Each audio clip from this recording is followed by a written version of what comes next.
Khan had a big week.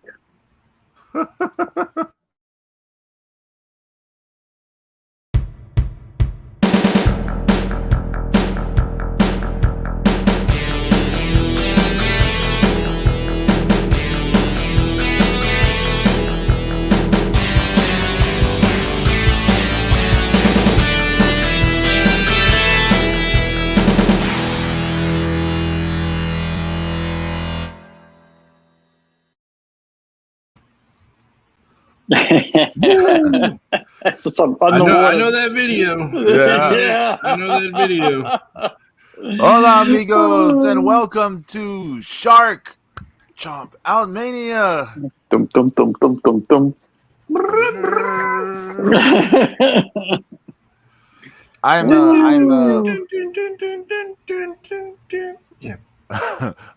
Pedro Boy, Texan Spaniard, and we've got James the Extreme Sorno, aka Jim House. How are you, sir? I am doing good, my friend. I'm doing good. I'm ready to talk sharks, wrestling, and God knows whatever the hell else we get into.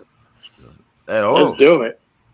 Oh, what's that in the distance? Oh God! What? It's the God of Thunder. Zeus King Dark. How are you? Woo! I'm good. Ready to bite into some Shark Week. The Road Warrior Scholar. The Shark Graduate. That's right. Dun, dun, dun. Let me get you some shark fin soup. You know, no. At Walmart for a while before Shark Week happened, they were selling these kind of fake Crocs, like Croc knockoffs. And they had Shark Week stuff like plastered on it, like prints on it, like with the Discovery logo and stuff. Shark Week. Oh my God! I kept seeing it. They'll market anything, won't they? Yeah. Jesus. Fake Crocs is bad enough. You're gonna have Crocs, but you're gonna have fake Crocs. Yeah. But Shark Week fake knockoff Crocs, James. Shark Week knockoff Crocs. Gotta love it. Yeah. Hey. So this was a big week for Tony Khan. He had his 200th episode, and he got dressed up as a shark for Shark Week. So it was awesome. He was a sweat shark and cocaine sharks. Cocaine Sharks was all about Tony Khan. What was that? The AEW tie-in to Shark Week? Yeah. What was that episode? It was Cocaine Car. It was Cocaine Khan. He had the fucking shark fin and goggles, and you're painting himself blue.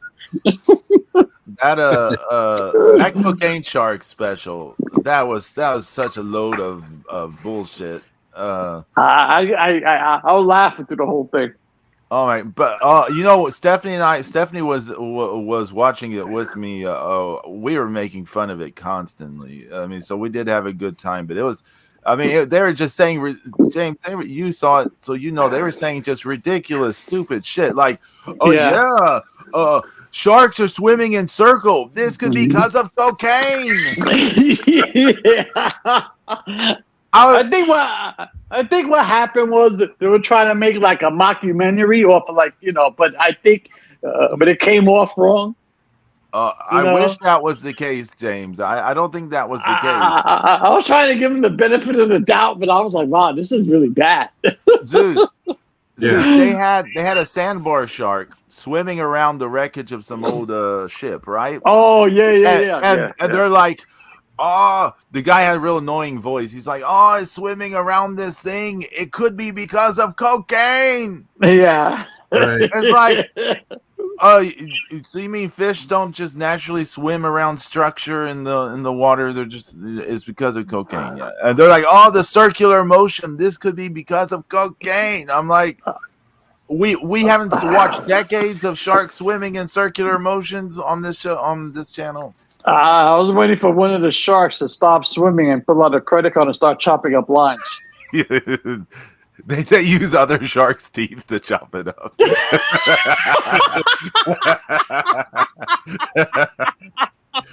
Ooh, but on the other episode, on the other side of that spectrum, Air Jaws was badass. The Final Frontier? Yeah, man. I haven't watched it digging yet. that. I was digging that. That was good. That was good. Did they? Is that the one where they? Refresh my memory of that one, James. That's the one where he went back to South Africa to try to find the other two. What were the other two names again? Port and Starboard. There you go. And they were actually looking for them, and they really didn't find them. They didn't find them, and they were noticing that the food supply was off and stuff like that.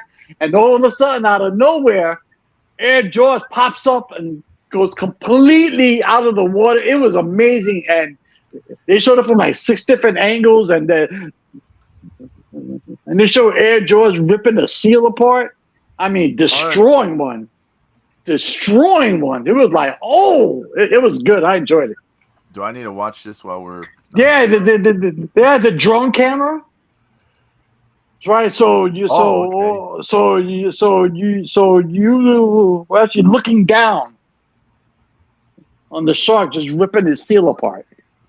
Whoa! And it was brutal. I was like, shit, nature. It was good. I enjoyed it. I enjoyed it. I haven't seen that one. Zeus told me to watch either Air Jaws, Final Frontier, or Tropic Jaws, and for some reason I went with Tropic Jaws this morning. I finished that a little bit before we went on the air. Air Jaws was good. The one with the Florida shark attack, that was all right.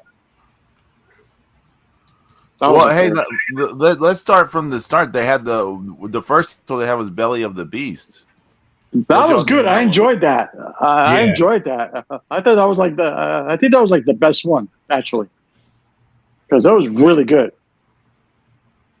Yeah, Belly of the Beast, the feeding frenzy was. I mean, it was really good because they got, they had that great decoy of a whale, and and not only.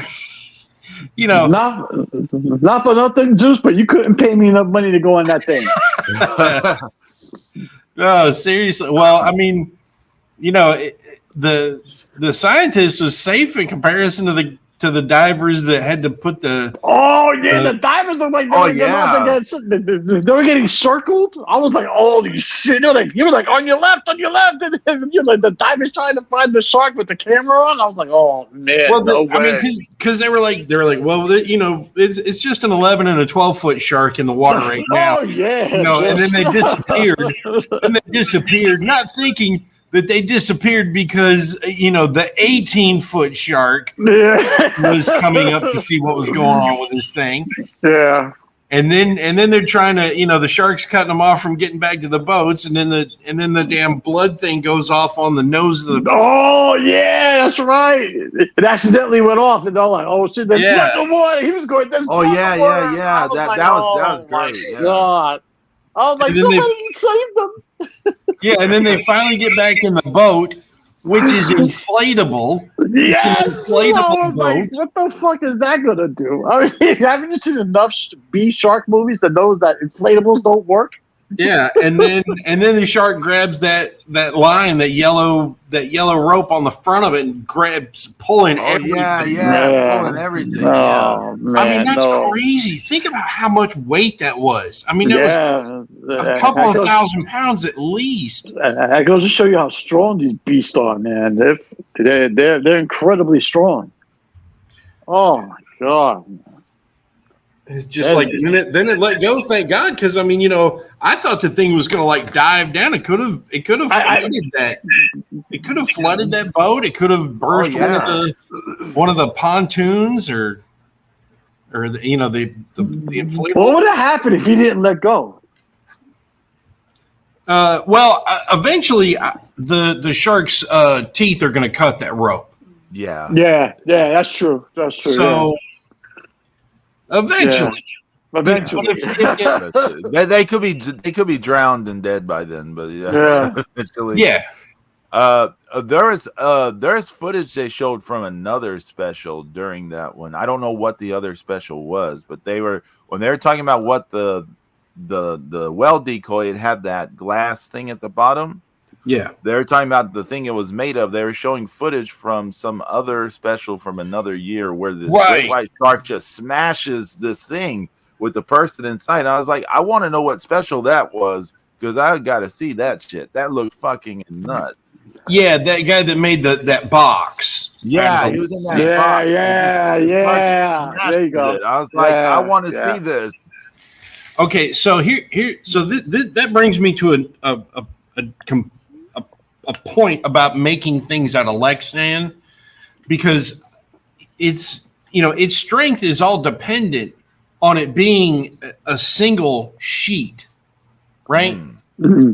So, and this is probably close to 25 years ago, but Jacques Cousteau, one of his last things, he did a special and made a book out of this expedition.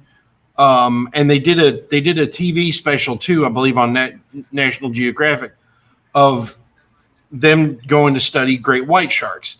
And they made from a single sheet of Lexan, right? They made it, they folded it over and bolted it and made a giant Lexan tube, right? And then they put Lexan bars on the top and bottom. There on the top there was a opening for the diver to get through. So they were talking, they were showing what was going on. And so the sharks really can't see or understand the Lexan thing until they get right up on it, and then, so that's scary because they have to get they got to get right on it just to know what it is. No, that's to know that. Thank you. I'm good. Right, because they can tell that a person's in there. Right. But from their other senses, they know there's something going on, but of course they don't understand what that thing is. And it's hard to see because, like I said, it's a cylinder. And then on top of that, then you got the divers in there who, people weren't, really diving with great whites outside of a cage back then. Right. So the Lexan, when you're inside of this thing, it disappears. Unless you're looking at the bolted seam, it disappears. So you think it's like, because it's clear. Yeah, it's clear. I like the fact that the sharks were bumping into it constantly. I was like, oh my God, are you crazy? Yeah. I was like, no, man. No. But they also made it big enough to where like a shark wasn't going to be able to wrap its mouth around it too. Right. It had some really good size. And I think, I'm like, I know I'm not the only person that saw this. And I don't know, what dumbass came up with the idea for that box with the fucking holes in it. It's like you got a cricket delivered from China or something, and it's like, oh, you know what? This technology would be great to film a shark in where I have to curl up in the fetus position because it's so small in the first place. No, thank you, man. No, thank you. They're crazy. They're crazy. I don't know how they do it. I don't know how they. I think Discovery did a good job this year. It was kind of cool. There was no stupid Shaq. It was not. I like Shaq. What was wrong with Shaq? I couldn't take it seriously, Zeus. I was like, come on, man. But he's a giant dude, and they were putting him in the water. He wasn't like, he wasn't like in the. In one of these specials, he was just a hoe. Yeah, I know. But if anything, I want to see Shaq fight Air Jordan in a steel cage. That would have been hot. But other than that, it would have been one dead Shaq. Hey, I got a question for y'all real fast because I don't know. I didn't watch everything, so I don't know. Did the Jason Momoa appear in any of the specials? Did he do? No. He was just hosting. No, he was just hosting. He had some. He dunked his hair in chum though. That was nasty.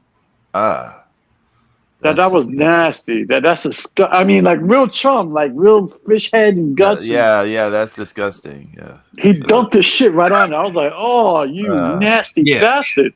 See the nasty bastard. I have the Discovery Plus, and so I didn't watch the Jason Momoa stuff. It was all on like the side. Oh, Right, right. Gotcha. Yeah, we don't get it either on the Max. We don't get the Jason Momoa stuff Yeah. either. I only asked because my sister Shirley, she was disappointed. Like the Shark Week stuff, she kept waiting for Jason Momoa to show up. No, he's never in the specials. No, he's just hosting. Right, but I was using it as a barometer for maybe like regular people would they tune in and be like, well, where's Jason Momoa? Yeah, like, where is he? No, he was doing some. Like he was visiting Fisher towns, towns, and he was looking at pictures and stuff, and like he had something with the kids, and I mean it was okay, it was all right. Did he throw kids to the sharks?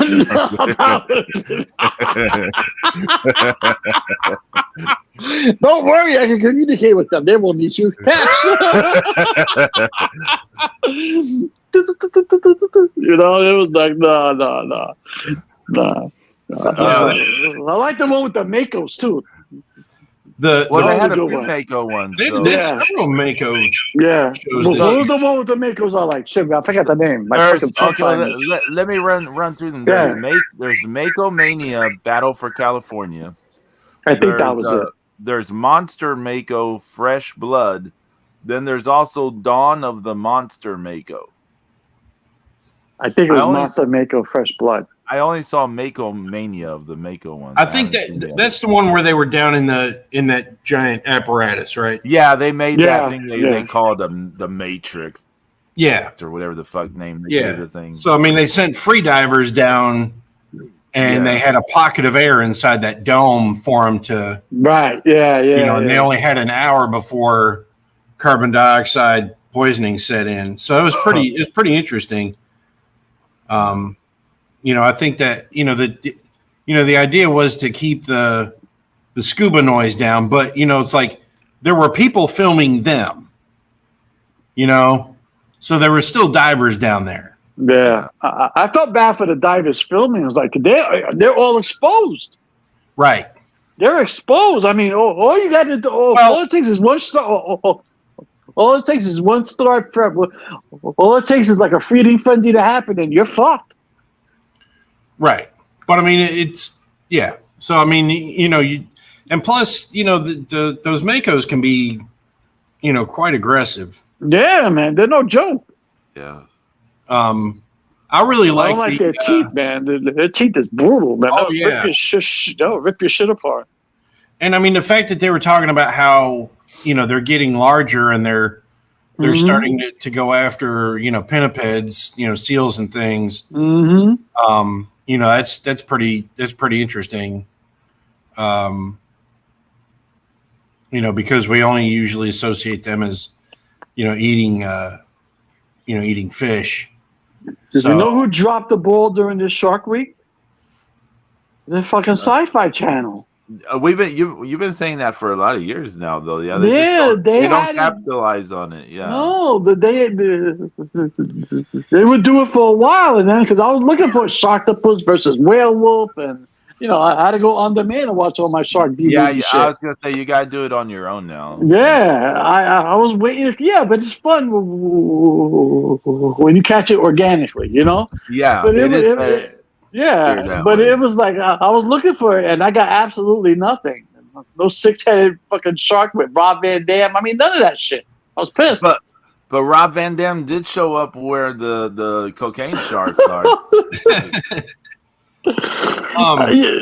Yeah, I saw that. Another one that was really good was the serial killer, the Red Sea attacks. Oh yeah. Because I've seen people on Twitter that they were like, people were disappointed to find out that the most dangerous shark in the ocean is the oceanic white tip.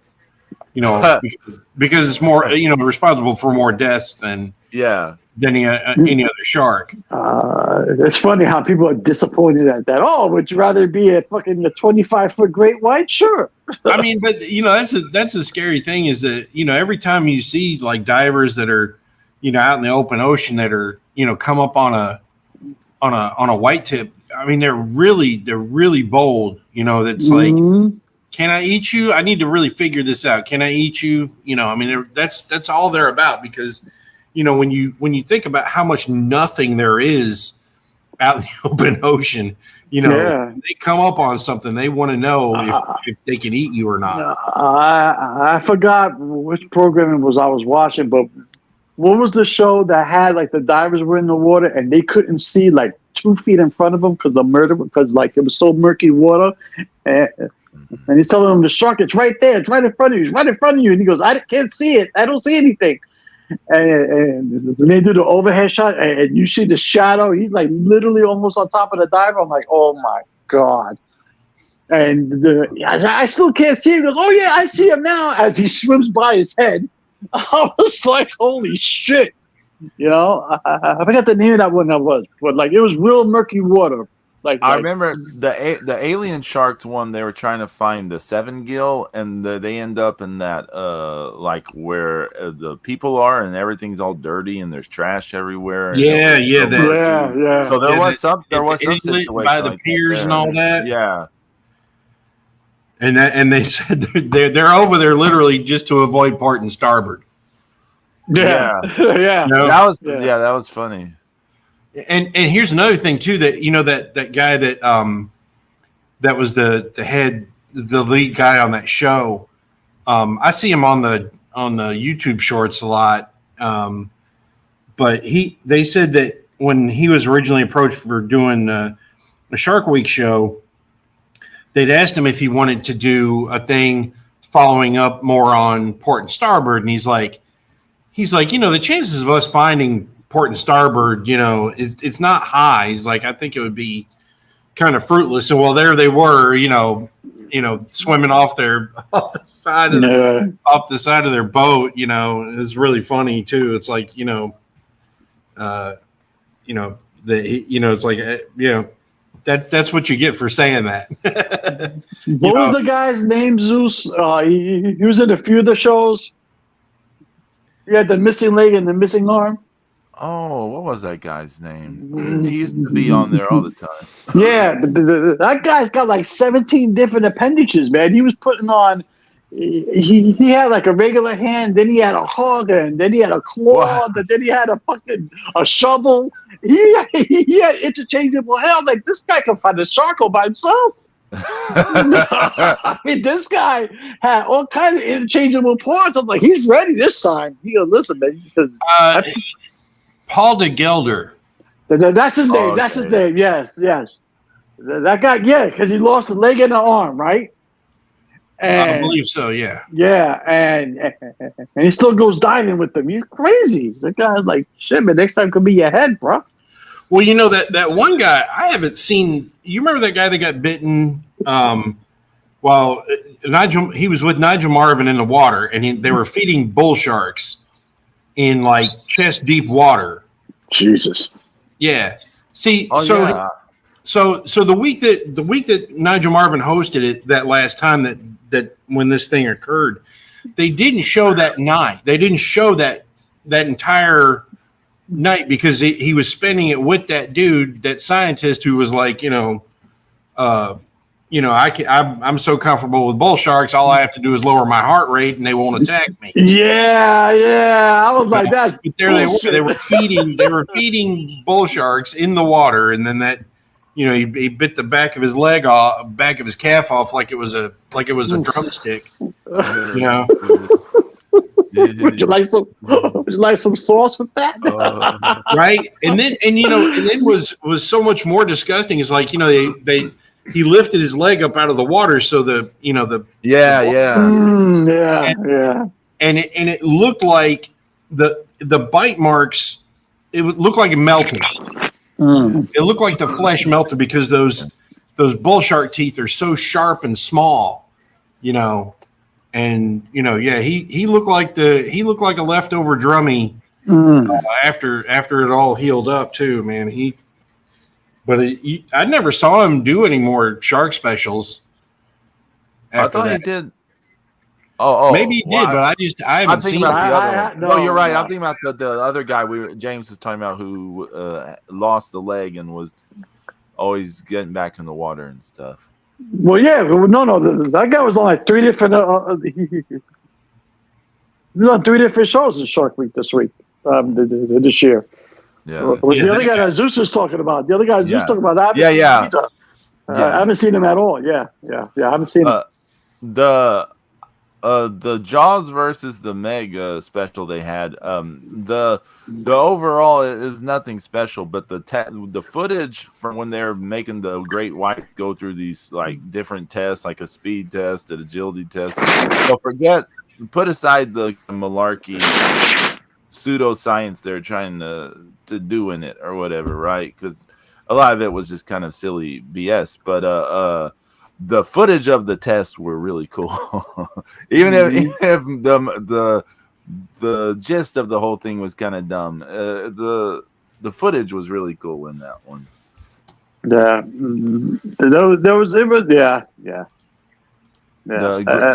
I watched Great White Fight Club, but I don't remember it. Like it was not good. I didn't. I didn't see that one. I can't lie. I didn't see that one. Monsters of as for some reason I thought of Brad Pitt. That's what it said. Great White Fight Club.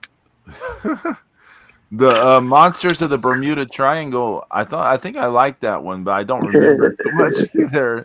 Yeah, it was okay. They interviewed that shark victim. That girl. The one who constantly went swimming in the Bermuda Triangle off the islands. Oh, okay. And then she got bit twice. I was like, idiot. So the man's name that I was talking about earlier. Sorry to interrupt, but his name is Dr. Eric Ritter. Okay. And he was born and grew up in Switzerland. Oh. And he actually passed away at 61. Ah, that's why we haven't seen him. That was 3 years ago. Yeah, makes sense. So, wow. It's not like listing what. He didn't die from a shark attack, did he, Zeus? Huh? He didn't die from a shark attack, did he? No. Oh, I'm assuming. Because, he died young, 61. Yeah, I'm kind of assuming that it was probably self-inflicted.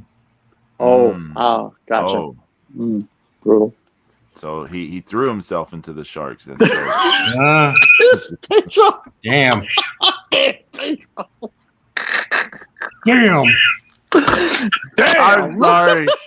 I apologize to his family and loved ones. I'm sorry. Says he fell asleep and never woke up again.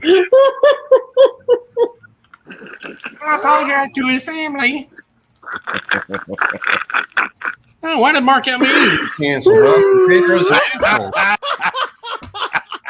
That's why.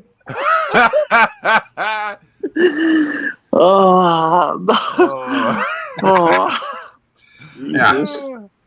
That's okay. Feel free to make fun of me all you want to after I die. Damn. I did not watch Raiders of the Lost Shark. Was that any good? What was I it didn't about? see that. I didn't see that one. Jaws versus Meg was not bad for a Meg thing. I can't wait to see Meg 2.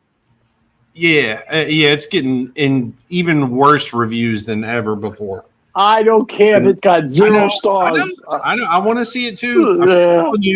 I'm just telling you, it's easily shaping up to be much worse. Yeah, good. But well, you say good, but I'm somebody who's a big fan of the books, and right. But it's not going to be like the books. It's going to be way. Obviously. But why did you? It's so far away from the books. All you're doing is just taking the franchise, and the name, and the idea, and the premise. Yeah. Like World War Z. That was an awesome book, but that had nothing to do with the movie. Fucking Brad Pitt, But the Jaws versus the Meg, they did, they did some interesting stuff, because there was a period of time, where the Great White was alive for a couple million years with the Meg in the same ocean. So, they were talking about how they were kind of probably coexisting, and Yeah, that's why I was saying I really like the test footage in the episode. Yeah. Like all the tests they were putting the sharks through, the speed test, the agility test. Like I like the footage from the tests. Those were really cool. Yeah. The Monsters of the Bermuda Triangle, that's another one that was kind of overly sensationalized. Yeah. Just like I was saying the other day, the Haunting of Shark Tower, that was overly sensationalized. Now I'm going to tell you, because I'm that weird ass guy that has it on all day at work. I have that channel on because the way for some reason I got an older computer at work. So if I walk away from it for too long, it doesn't just go into a sleep mode. It goes into like this mode where I have to start the computer. I have to restart the computer. Oh, that's old school. Yeah. Right. So it's a pain in the ass. So, but if I leave a YouTube video going while I'm away from my desk for more than 5 or 10 minutes, then it's fine. So I just have it on all the time. And so at Frying Pan Tower, sometimes there's several, maybe up to a dozen sand tigers and some sandbar sharks, a lot of barracuda, occasionally dogfish. Use some dogfish, maybe. No. But there's quite a lot of other fish, a lot of fish that enjoy being on that artificial reef, and then some stingrays. I saw a sea turtle one time briefly. And here's another thing too, is I've seen divers down there, right? So like one day last week, some recreational divers came down and they went over to the camera and waved, and then went off swimming and whatever they were doing. And then about 3 weeks ago, one of the people from Frying Pan Tower went down to the camera and cleaned off the housing. So the currents can be really strong down there. So that's definitely a concern. But the way they kept saying, "Oh, what's a great white doing in North Carolina, off the coast of North?" I'm like, it's in the ocean, motherfucker. That's where sharks live. If you see them in New Jersey and you see them in Florida, they're going to be everywhere in between. Yeah. They're off the coast of Jersey, off the coast of Long Island, off the coast down here. Yeah. And just like that, I sent that footage, that wreck of that papoose is not far from Frying Pan Tower. And that's obviously a cleaning station, because you could see all the sand tigers getting cleaned off by those other fish. And so there had to be 300 or 400 sand tigers in that video, in that 6-minute video. Jesus. Yeah, you should watch that one, James. That's 6 minutes of fucking, like, it's like if you're like really watching it, put headphones on, you'll be like, holy shit, this guy is brave as fuck. And so then he gets to the end of the wreck, and then out in the distance, there's a great white. Oh, hell no. Right? That's it. No. In the open ocean. And yeah, like I said, this is the best 6-minute shark video you'll ever see. Yeah, there's a ton. There's so many sharks in that video. There's just so many sharks. Because it's just like, because there's that huge shoal of fish, and they're just you just see them. It's like, oh, well, there's one. No, that's 7. No, that's 40. There's 40 sharks right there in this small area.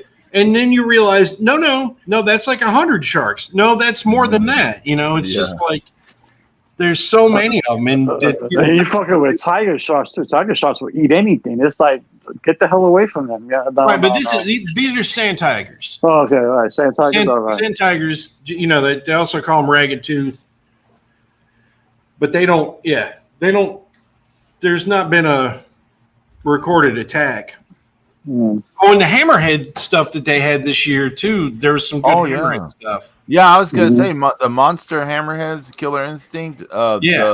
The footage of the hammerheads was fantastic. In that the whole deal where they're like, oh, we're gonna get a biopsy of the thing and test what it's been eating. Oh my God, it's eating sharks. I was just like thinking, like, come off it. But like we haven't seen them tag and do all these things to hammerheads in the past. I was just like, okay, right, yeah. I mean, we've seen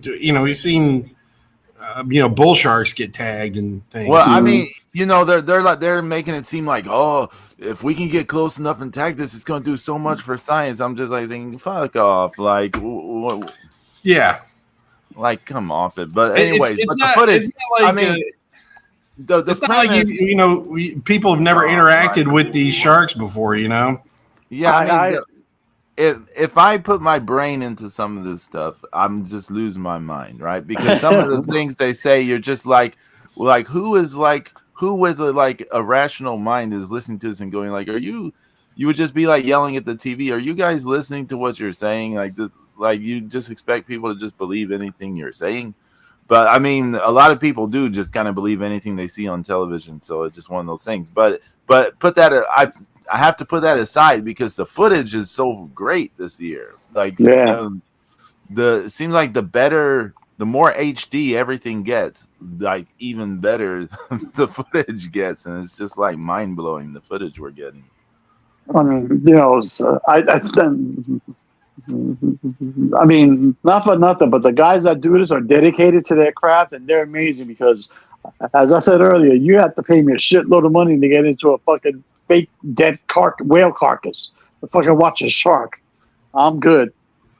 I mean, because I was nervous watching it from my couch. Yeah. And the one girl went in it at night. At night, yes. I was like, what are you, crazy? Yeah. You can't see shit. Like nothing. You saw nothing. Nada. Zero. I was like, oh, hell no. I was like, no, I'm out. I had to take a heart pill. I was getting scared and shit. I was like, oh. It would be interesting if they like sometime in the future, like really try to show what it's like for what like a shark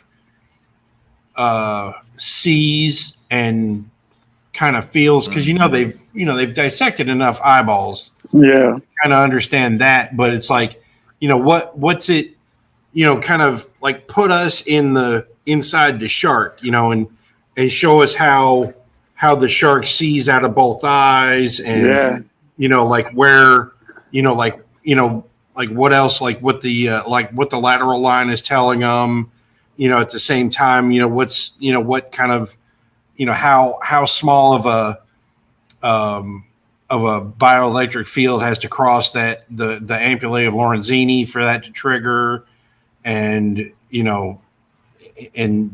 how it's working to keep its the body temperature higher and whatnot. So I think that would be a cool thing to do in the future, like a shark vision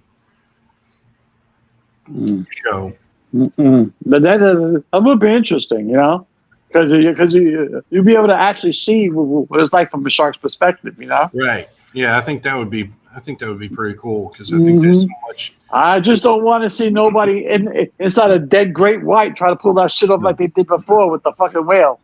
No, don't do that shit. Because you might get an orca come after your ass, because the orca fucking not good. You see those sharks the orca left on the beach in New Zealand? They're had like 6 dead sharks, all with their liver ripped out. Oh yeah. Yeah, I was like, damn. Yeah, that's all port and starboard in off of South African coast. Yeah, South African. I'm sorry. Yeah. My crazy ass sister, whom I love dearly, she went to South Africa and went cage diving with bronze whaler sharks. Oh, hell no. Right. And only because when she went was out of season for great whites. But it was like 2 large cages strapped to the side of this boat.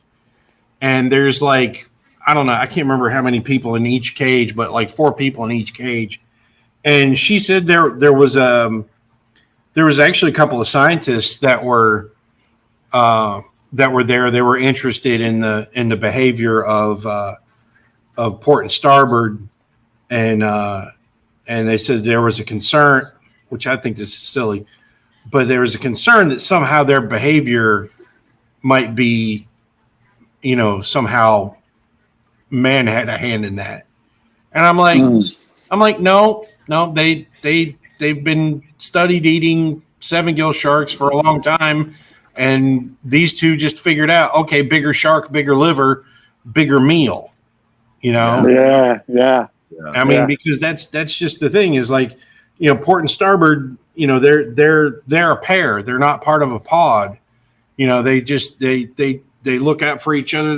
That's how their life is. I think they should be tag team of the year. Right? They really can take out. I mean, they took out like 17 sharks in one morning. Yeah, in February. Fuck the Young Bucks. Sign those two. James, I don't know. How many super kicks can they do? Oh, I don't know. Right? Super Finn. I give props to your sister, Zeus, but for even stepping foot into a cage. No fucking way. Yeah, No so way. they killed 17 sharks in one day. Nah, Wow. I'm good. Nah, you don't fuck with them. You crazy? They killed at least 17 broad-nosed 7-gill sharks in a single day. That was February 24th of this year. That's insane. Oh, all they need to do is put face paste on the sharks. They be the road warriors of the ocean. I mean, they really are. I mean, they're savage, man. They're running through all the other sharks. Like you're no good. Hey, I bet your liver tastes good. How many times have we heard Hawk say something like that? He never actually ate anybody's liver. These guys, they're going to be like, we're actually going to eat your liver. And we mean it because we're going to rip your chest open and we're going to eat it and we're going to leave the rest of your body to rot because we don't like the rest of the taste of you. Yeah. Oh, my God. These guys, that's port and starboard, no joke. And, I mean, at the same time, that's why when they kill big whales, they only eat the tongue and the lips because those are easy to eat. Yeah. Brian Bell said, does Zeus know more about NWA champions or sharks? Godfather of sharks. B. Brian Blair, what's going on? What's up, Triple B? I've been obsessed with sharks since I was a little kid too. So. You think? Yeah. I mean, that's some of my earliest drawings as a kid before Star Wars were scuba divers and sharks because of Jacques Cousteau specials on public TV. I used to love those old school PBS Jacques Cousteau specials. Oh, yeah. Man. I used to love those things. The ocean is teeming full of life. Yeah, but now we got port and starboard. I'm good. Those guys are, no, man. I did not see Air Jaws, but from what James said, it sounded awesome. Didn't see Florida shark blood in the water. And James, you said you didn't watch that, or you did? Or? I saw some of it. It was all right. I mean, it wasn't anything great. It was all right. Did you see it? It was just another day for James living in Florida. Oh, yeah. It just gave me the reason never to go to the beach. You know, it's interesting in a lot of ways. Florida is like the Australia of the United States. The all shark attacks. Well, just even the Undertaker had to fight a shark. Y'all have the what's it called? The python explosion down there. Yeah, the alligators, the fucking sharks. I'm good. What about Jaws in the Shallows? I didn't see it. Did either of you see it? I don't think I saw that one. I didn't see that one. Monster Mako Fresh Blood. I didn't see it. Did either of you see it? I saw one of the Makos. I can't remember the title, Pedro. See, it Which sound like one? most of us Monster Mako Fresh Blood. Sound like all of us saw Mako Mania, but not Monster Mako or I the. might have seen that one too. Yeah, I think it was okay. that one that I watched. Yeah, I can't remember. What I about don't like Shark? Metro Shark. What about Shark versus Snake Battle? I of saw the a little Gods? bit of it. Just didn't. It didn't hold my interest. Yeah, Yeah. I skipped over that. I did watch Tropic Jaws this morning. I thought there was some cool footage and stuff in it. The thing about the fishermen seeing like great whites regularly for a while. That was interesting. Cocaine Shark. Deadly Sharks of Paradise. Did anyone see that? No. The Haunting of doesn't ring a Shark bell. Tower. Zeus said not to watch Yeah. it. Yeah, you see, and see that was actually one from last year. I actually watched that before Shark Week started Yeah. because for some reason I thought, well, maybe this is a follow up this one this year, but then everybody it was an older it's one. a rerun. Oh, okay. So And Nat Geo has some good shark stuff too, but now they're on a narco kick, so that's good. But they have some good shark stuff too. But it was like, you got to leave it on Discovery Channel all day, So Yeah, I was watching stuff off Max. I was using Max to see the Shark Week stuff, but I could not keep up with it. My life has been just a chaos for a while, so I can't watch things. you got sharks chasing you, huh? So James, Kinda. Florida has the second most amount of coastline in the United States. 1,350 miles of coastline. That would explain lots of shark attacks. Yeah, I mean California has 840. Hawaii with all those islands has 750. Yeah. Well, there's a video going around on YouTube of a guy filming a shark in shallow water. People standing around just looking at it. I'm like, get the fuck out of the water. Is it the one where the shark's kind of weaving out in between people and things? Yeah. So But you see yeah, that? Yeah. And they're like, once get the again, fuck out of the water. right? So, well, here's the thing, though. Yes, absolutely, get out of the water. But that was a hammerhead, right? And do you know this? That since they started tracking shark attacks since like 1580, the year 1580, there have been 0 attacks by hammerhead sharks on humans. That doesn't mean I'm going to stay in there and film it. Oh no! No, definitely get the hell out the water. But yeah, I mean, hello. People in 2023 are stupid. So what? Yeah, Brian Bell. Every show has the same plot: dumb person in water, shark attack person, shark attack person. Audio says that's a dumb person, and we all avoid the beach. Hey, Brian, you just described my life. I've been in I still haven't gone to the beach since I moved down here. You know that? I have not gone to the beach, not for anything. that's sad. I refuse. I refuse. Sad. And I've been down to South Beach. I've been to Tampa. I stay on the boardwalk. I just chill. Those last like 5-6 years in North Carolina, I'd go to the beach twice a year. I'm a pool guy. I haven't been to the beach in a long time. And my dumb ass is swimming in the ocean by myself too. I'll stay out the ocean. I won't fuck with the sharks. I don't want the shark hanging out in the bar with me. So we have a deal. Brian Bell said, "Can we put all the AEW Twitter fans in the shark heavy area?" Cocaine Khan was on Cocaine Sharks. Come on. He had his 200th episode, and then he spray painted himself blue, and then he went on fucking Discovery Channel. He is that guy. a cocaine shark. A lot and of they're paying the Bucks a shitload of money. Him and Omega. Well, it don't matter. If they bid, but Pedro, he bid him. Yeah, but Pedro, he bid against himself because nobody else is paying the Bucks near any kind of that money. But here's the thing too. Like, of course, what do I always say about contracts? We don't know. Right. We don't know. We haven't seen it. The only contract we ever seen in the modern era, and it's still been, almost 30 years ago, was the Hogan contract.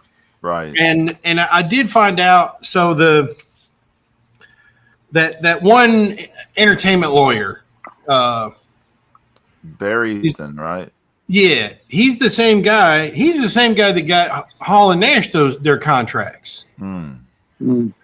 And those contracts, like I said, and what they talked about, what other people talked about, is they had that ability to get their contract matched in case anybody else came in. They're the favored nations, yeah. Yeah. And so, except for Hogan. Hogan was not on that list because I'm sure, that because his contract was so crazy. Yeah, that was nuts. Speaking of Hogan, what did you guys think of the Dark Side of the Ring Bash at the Beach 2000? Jesus, what a clusterfuck! How did WCW do any fucking thing back then? I mean, I could barely watch it. It's like the only stuff I liked really late, in that era was like some of the Booker T stuff, some of the, the Team Canada with Lance Storm. Most of it was just garbage. And that whole thing, man, oh my God, what the, what was the group with, like, they were kind of like a boy band, and then there was the Young Dragons. They were having like the three count. Three count. Three count. I remember people liking that stuff a lot. Evan Courageous, right? Right. Yeah, him and Helmsley. Helmsley, there you go. Yeah. And Kidman, right? Yeah. That's right. Yeah. That's no, Shannon Moore. Shannon Moore, that's it. Yes. There you go. That's right. Zeus, Shannon Moore, Courageous, and Evan Courageous. I remember that guy. Didn't he come out with dreads at one point? Yes. They were braids, and then braids. There you go. Yeah. Right, and then he had the cruiserweight title, and then Medusa was with him, and then Medusa beat him for the men's cruiserweight title. Right. Yeah. They couldn't give Medusa the women's world title, but they let her win the cruiserweight title. Here's my thing. The whole Bash at the Beach incident. What person says, how about if we do a no match? Hogan walks out, takes the belt and go home, and that's our main event. Like, where does that make sense? Like who says yes? That's good. But how would you go like? I mean, if I'm a fan, I'm gonna demand my money back. This is the shit that you giving me. But you see, that's the whole argument is right. Is there was this promo after, right? Right, the promo was after, but this was planned all along. It's taken everybody so long. See, what they had to do is they talked to Dave Penzer. You remember Dave Penzer? Mm-hmm, yeah. Right. And he came forward, and he was the one that said, look, this was planned.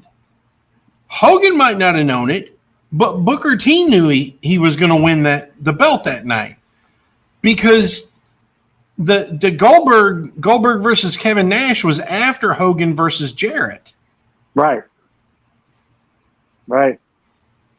Yeah. So, that it's just like there was so much fuckery going on there. And I mean, and just like the blurred lines and the the way that it all happened. I mean, I don't know how anybody could work in that environment at all. Enough for nothing, Jeff Jarrett. Not for nothing, but Jeff Jarrett is trying to sound himself like he had nothing to do with it. He was an angel. No, you're a model of hypocrisy, my friend. Didn't you start your own company and put the belt on yourself and fucking refuse the job? Hello, Brian Bell said fuckery with Russo, Hogan, Jarrett, and Bischoff. Telling you, man. And who is their lawyer on that damn defamation case that he got? How did they get money out of that interview? No clue. Right? It's like, excuse me, this is wrestling. What he's saying here? No, he's saying this. He really means this. He's hurting my feelings. He's just besmirching my character. That whole thing. You giant asshole for 4 years. Nobody's besmirching your character in a wrestling promo. Yeah.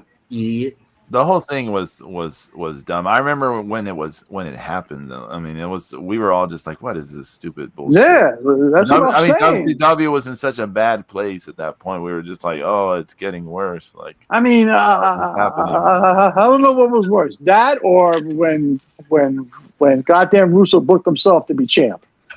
Well, I mean, that's always worse because Russo is no one as a wrestling character. You know what I mean? Like, that made no sense. Like, the whole deal of him showing up and they're like, "Oh, look, we've got WWE's former booker or whatever," and it was just like, "What do you got?" Like, this is nothing. Like, this makes no in-universe sense, right? And in terms of storytelling, this makes no universe sense. Like, we got the booker from this other thing. You're admitting that everything is fake. Then, do you see what I'm saying?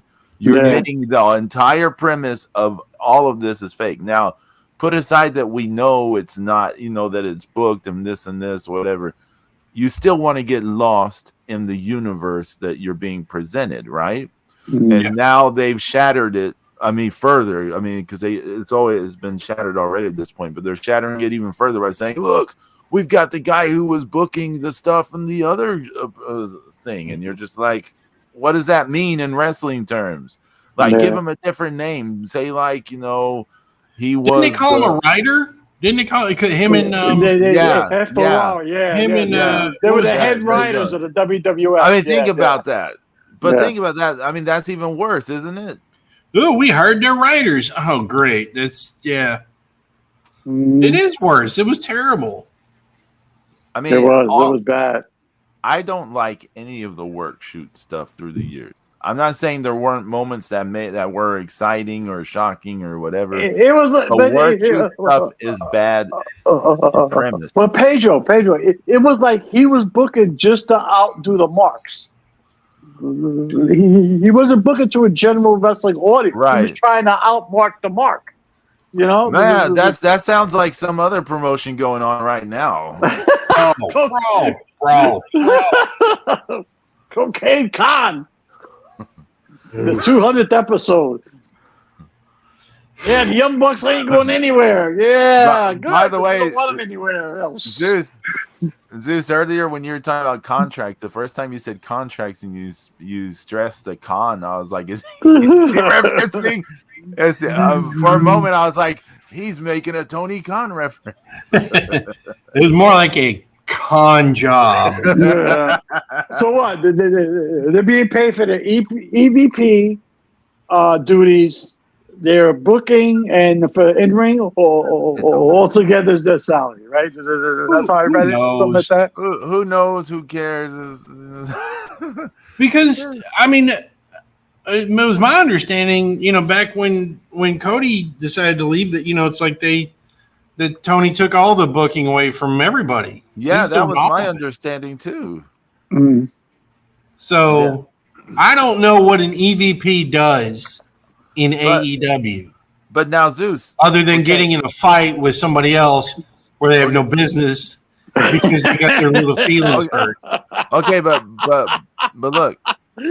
So you don't know who I am. I've been away for 7 years. Okay. Back up a moment though.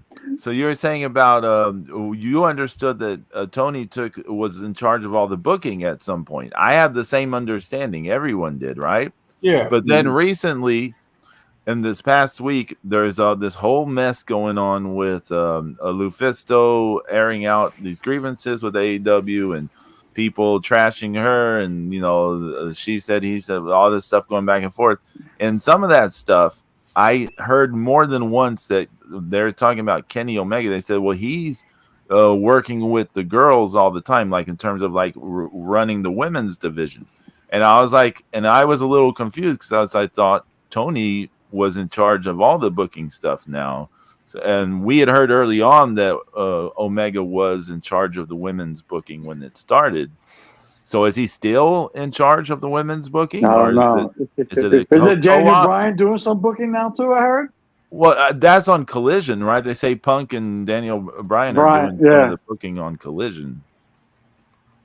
Oh, because they're two grown human adults that know how to, work together. To me, I'm gonna be honest with you. All this hype that you hear for Collision is a bunch of like smoke and mirrors. Like people keep saying about the ability to have a professional working relationship with another human fucking being. Right.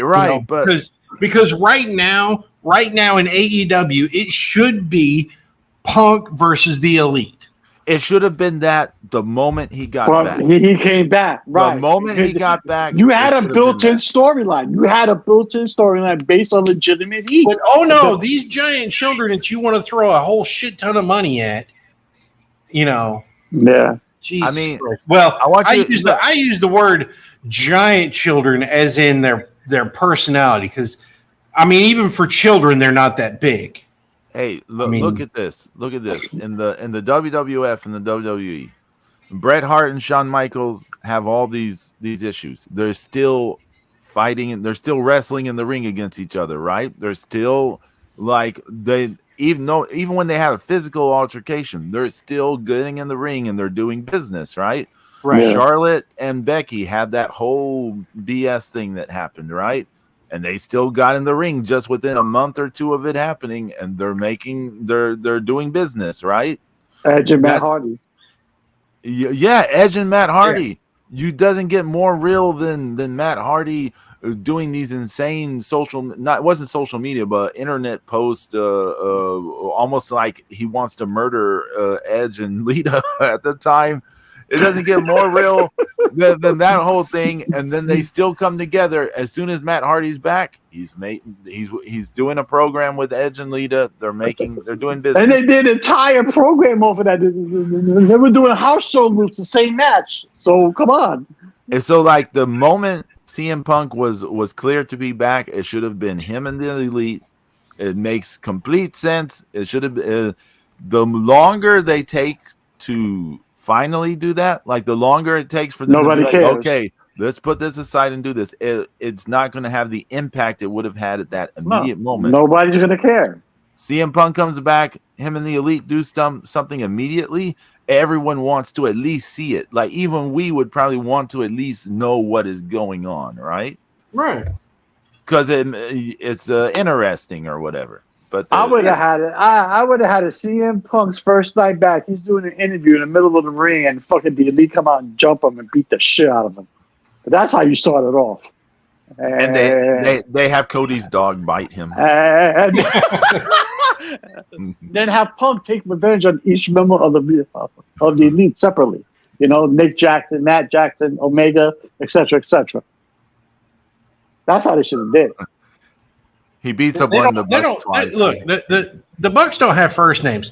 There's Balding one and non-balding one. And there's the Michael Bolton one and the other one. The Michael Bolton one. Michael Bolton. It's just like fart. It's bald fart and hair fart. That's how you tell fart apart. Bald fart and hair fart. Yeah. And hair fart. I've seen him referred to by other people on Twitter as bald fart. Not fart. FRT or FTR or whatever. But it's bald fart. Brian Bell says Carnett calls one Road Warrior Buck. Not sure Warrior Buck. I don't know which one is that. Which one's I think the older Buck does no sell more than the other one, so it could be because of that. I don't know. I don't know.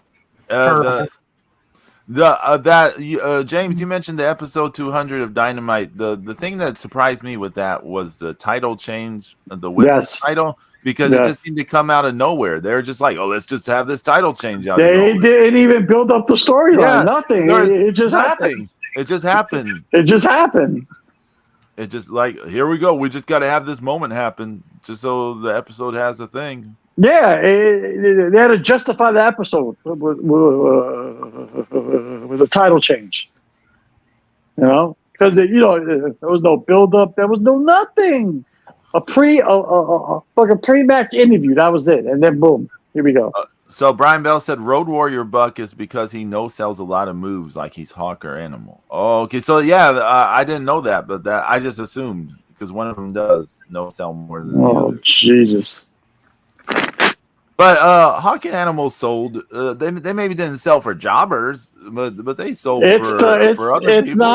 It's not the Bucks. It's the Cox. It's fucking Kenya Osmegma and the son of a son of a son. What's Magma? What is that? That's a New York term. Yeah. Oh, okay. I don't know it. I've heard smegma. Mm-hmm. So they're just. I'm just tired of them, and it's why. And here's another thing too. And like you talk about the Road Warriors, where people are like, "Oh, they didn't sell." Like you didn't watch any of their. You were watching like highlights. You know, like I said, the Road Warriors sold for actual opponents. They didn't sell for jobbers, maybe, but they sold for actual. They never sell for the monkeys. Yeah. Or the ding dongs, remember that? I mean, the thing about the Road Warriors too was if they had to do whatever they needed to do to get their shit across, especially to those green, enhancement guys back in Georgia, they come in, they pick you up whether you knew you were going to go up for a press slam or not. They were going to pick your ass up and probably get a handful of your scrotum. There to make you understand that you better not try to get a good punch in or something on and I don't want to hear about the Road Warriors never sold. Go match their match. Go watch their matches against the Steiner brothers. Okay. Or the matches against the Horsemen. Yeah. Okay, because there were some blows being thrown, and they were selling. They were getting a chick kicked out of them at one point. Hawk got destroyed after War Games 89. You remember that? The Freebirds locked the cage, and the Freebirds beat the crap out of Hawk. Beat the shit out of him. Yeah, that's right. Yeah. Or even worse, how about when they were in WWF and they got jobbed out to the fucking Nation Domination? Remember that? Well, let's not think about the later time period Road Warriors. Yeah, because they got jobbed out bad. I was like, what the fuck happened there? Let's let that lie. Yeah, let's let that go. Okay. No Ahmed Johnson? No? Okay. Ahmed Johnson. We talked about him a few weeks ago, didn't we? Hey, there's SummerSlam's going on tonight. I didn't know it was tonight. That's tonight. Yeah, that's tonight. Yeah. I got the card open in front of me. You got here's a big bone of contention for a lot of fans this week. There's no women's title match. There's no women's fucking wrestling. Everything's left off. Everything's been left off the SummerSlam card. Why? I don't know. So, Becky Lynch and Trish Stratus were originally going to have a match on SummerSlam, but now they're not having a match, and instead we're getting the Slim Jim SummerSlam Battle Royal. The deal with the Slim Jim thing is apparently a big money deal. Oh yeah, I can see that for business. Like they need more money. Like this is where WWE is now. They're getting the sponsor just throwing millions and millions of dollars at them. It's just like, I mean, they're literally not. This is not like outside of like two storylines. It's nothing special going on in WWE. Nope. Right. Nope. I mean, outside of Dominic and Rhea and outside of the bloodline stuff, it's all pretty much it's status quo. Brian Bell says Slim Jim. Yeah, LA Knight's gonna be the new Macho. I don't know about Yeah. that, but that wouldn't be terrible to have him do that. No. They mentioned it on a broadcast last night on SmackDown. There were like a lot of people saying he's a throwback to the Attitude Era and the people back then. And I'm like, just to let him do his thing. Just let him do his thing. The man's 40 years old. Let him fucking do his thing and just just give him that one push. It's his gimmick and that's it. Y'all are having me think like they should maybe have more sponsor tie-ins to some of these matches. Bring more. Well, look, you got Ricochet versus Logan Paul. Oh god. Why not get a sponsorship tie-in somewhere in there? Like that's going to be a fucking Ricochet versus Logan Paul. Hey, you can get a free colonoscopy as a prize. Zeus. Colonoscopy thumbs up sponsors Ricochet versus Thumbs Logan up. Paul. That's Ricochet's new nickname, Dr. Thumbs Up. Wow. If you see James, Logan Paul you don't have to. if you see Logan Paul come to the ring wearing gloves, you know what's going to happen. No. Hey, if there's one thing we know, is that Ricochet doesn't wear gloves. Oh no. Brian Bell said top 5 merch sales right now. Number 1, LA Knight. Number 2, Cody Rhodes. Number 3, LA Knight. Number 4, LA Knight. Number 5, LA Knight. But where do these numbers come from? Like every time I see this, like where are people getting these numbers? I don't know. Well, anyways, you got Ronda Rousey versus Shayna Baszler in an MMA rules match. Not interested. Two ugly people fighting. No good. No. Dang, James. See, here's the thing. What the hell? Look, I at least respect Shayna Baszler. Okay, right. She is just owned who she is. She hasn't tried to pretty herself up and wear too much makeup. And she's not trying. She is like, I am. Look, this is me. I'm going to wear cool gear, but I am mean and I am a badass, and that's all she's done. Now, Ronda, on the other hand, and I've documented this before, has attached herself. She's piggybacked on 2 of the biggest gimmicks of all time in pro wrestling, and she still can't get over because she refuses to be a bitch because that's what she is, and everybody knows she's a bitch. Mm-hmm. So just be a bitch, lady. Just go out and be a bitch. Own it. That shit. I'm a bitch. Own it. With a big capital B in spandex. Put a slap on your fucking flat chest. Dang, James. Damn. Sorry. I can't stand Ronda Rousey.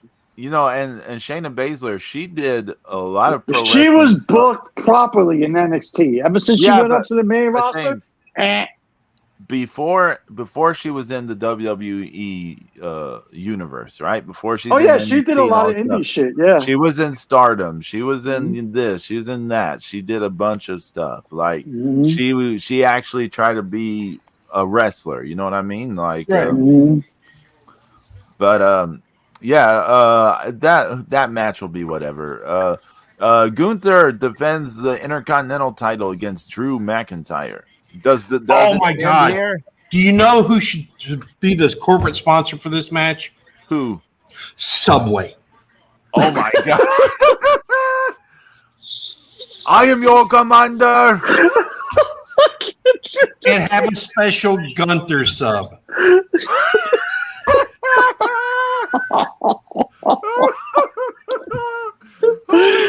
Buy one, get the Fuhrer free. Subway sponsors the Intercontinental title match. Versus Drew McIntyre. And it's like it's like a it's like you can put the SS on it, the special sauce. No, it's like turkey and ham with sauerkraut. No, James. Oh my God. It's turkey bacon and sauerkraut. Oh I think James has been hanging around with some millennials. Have you been down lately, James? Is she younger than 30? Because you got some dank ass humor today. It was the nurses in the hospital. What can I tell you? My question. This is my question to everyone. Does Gunther, does he drop the title here, or do they keep going until he breaks Honky's record? He's going to break Honky's record because they're trying to put all the newer wrestlers and all the records have the newer wrestlers in it. He's going to break Honky's. He's going to break Honky's record because it's not that far off anyway. So. Ricochet versus Logan Paul we talked about. We just know that someone will give it a thumbs up. And for the WWE Women's Championship, Asuka defends against Charlotte Flair and Bianca Belair. James, why do you have to say it like that? A 3-way.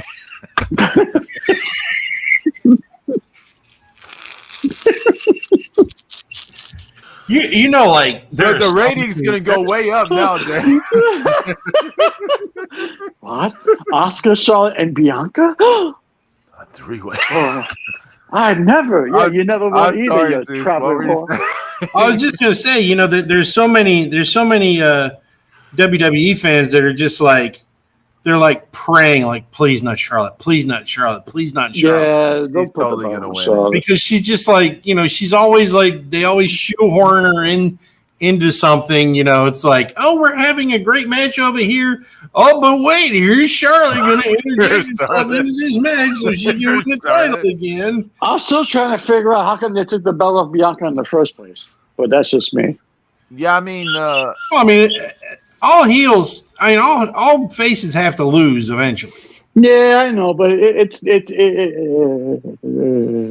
WWE is all about quote unquote business, the merch with the little girls with the belt and everything. It was hot, Yeah, but things cool off for faces faster than they do for heels, though. That is true. So you have to. That's why Sting was always a great challenger. Yeah. That's why Dusty never held the belt long. Yeah. Because he didn't need to. He was better chasing the title than he was as a champion. I think with Bianca, they were sort of falling into a thing where she was almost in a John Cena position. Now, she doesn't have the mic skills or charisma of a John Cena. I don't want to make this I don't want this blown out of proportion. But what I mean is the kids and the women liked Bianca a lot, right? But maybe the other fans, the smarter fans, whatever, they were just like, oh, we're getting a little tired of this, because she's kind of she doesn't really have a character, as I've said a lot of times. She just has the hair thing and says she's the EST of the WWE. She doesn't really have character. But she has a great look. She's athletically like a Jeff Cobb like phenomenon, right? Like she's just a freak of nature almost. But I thought the big money down the road was her versus Rhea at a WrestleMania. That's what I saw. Well, it was supposed to be Rhea versus the fucking Raquel this weekend, but that got ace too. Now, I have a question about that, James, because I keep hearing conflicting things. Is Raquel injured or not? I heard it was storyline injury. Then I heard it was real, and then I heard it was storyline. So I don't know. Okay, so if Raquel is not injured, then why is it not happening at SummerSlam? Because Rhea is literally the hottest woman they have. Yeah, in the roster. But she keeps coming out, and if she's hurt, right? Why do they keep teasing it? She came out the other week, and then the week after, she was doing all these run-ins. So if she's hurt, then why is she doing run-ins? I don't. Well, run-ins might be safer to do than like an actual. Yeah, match. but then don't tease the match if you're not going to do it. Don't tease it. Card's subject to change. Well, right? James, this goes back to the Becky Trish thing. I'm not saying that the build-up has been great or anything for Becky Trish, okay? But they've built to it for months and months and months and months. And they seem to be they were always pointing towards SummerSlam all that time. And then suddenly it's off the SummerSlam. And I get that it's for a Slim Jim having a sponsor thing. I get that. It's money. Okay, I get that. But Maybe because Kid Rock is performing and people just said, I don't want to be there. Yeah, why not get rid of Kid Rock on the thing or something like my deal is just they put all that time into it, whether it was good or bad. Yeah, they put all this time into it. Like, and I hope they're paying Rhea and Dominic a little extra because they're everywhere. They're on Raw, SmackDown, NXT pay-per-views. They're everywhere. you see, Rhea right now is so involved with the JD stuff. She's playing more of a role and more over in these segments than if you. Yeah, we've talked about this on the show before. It's weird because if we think how to book something, right? We're like, well, why isn't Rhea having like feuds over her title, right? They could strip the belt because she hasn't defended it in 30 days. But I'm saying like the way we think about stuff, we'd be like, well, they should be building up cool storylines for her within the women's division. But here's the thing: the more she does with Judgment Day and the guys stuff, the more over she gets. So when she does have a match, people want to see it more. She's definitely the person. She put Wes Lee through a table in an NXT pay-per-view last week. Put him through a table. Yeah, I mean, the belt is just that. That's the whole thing. Is sometimes you have to get somebody who just doesn't, isn't being a good champion, but they look great with the belt and they're having a presence. Yeah, but Rhea doesn't need the belt, Zeus. Huh? Yeah, but I don't think Rhea needs the belt to be over. They could have put the belt on somebody else who needs it.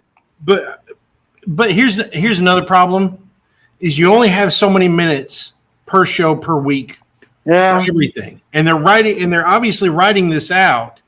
They're just going with it being hot, and that's why they're going across multiple shows. Yeah, it's the smart thing to do. I mean, she put Wesley through the table with that slam. I was like, holy shit. Wesley is a tiny, like, child. Yeah, but look at the stuff. I don't mean because of that, but look at the stuff that they're doing with her. Yeah. Okay. It's everything gets her more and more over. You're right. Yeah. The more she interacts with the guys, the more over she gets. And the thing I was saying was, like, I think in the past months recently, even I was like, what are they doing with her? Why aren't they giving her stories over her title? But I've had to step back and go, hey, wait. The more she does this other stuff, the more over she's getting. And then, like, when she had that match against Natalia on one of the Raws, or was it it was a Raw, right? Yeah. She had a match against her on the Raw recently. People were clamoring to see this match.